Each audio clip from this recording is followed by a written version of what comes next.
What an amazing stoop of love is that? By Arthur Pink, 1952. He raises the poor from the dust and lifts the beggar from the dunghill to set them among princes and make them inherit the throne of glory.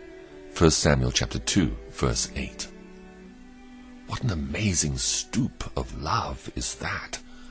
From his throne in the heaven of heavens, the Lord reaches down to the dunghills of earth, that he may deliver those who are in a lost and loathsome estate. But this verse tells us of something yet more wonderful than the grace which seeks out filthy objects who are a mass of corruption, making known how high it elevates them, to set them among princes, and to make them inherit the throne of glory.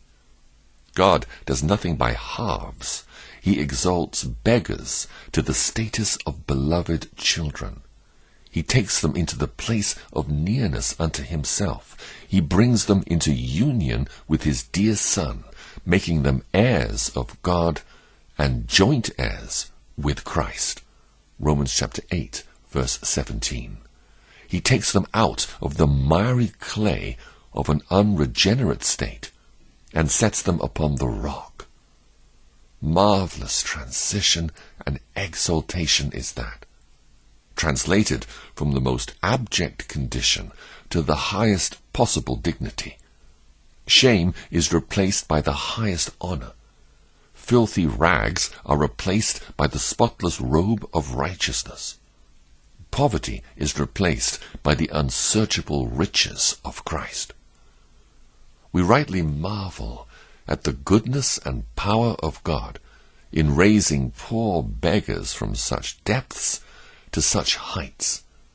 But let us also be awed and solemnized by recalling afresh the dreadful price which had to be paid before that could righteously be done. The abasement of the Son of God was necessary in order for the advancement of vile worms of the earth. He who was rich had to sound out the lowest level of poverty before we could be made rich.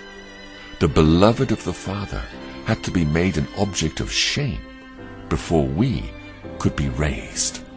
The Lord of glory must die in order for hell-deserving sinners to be made alive.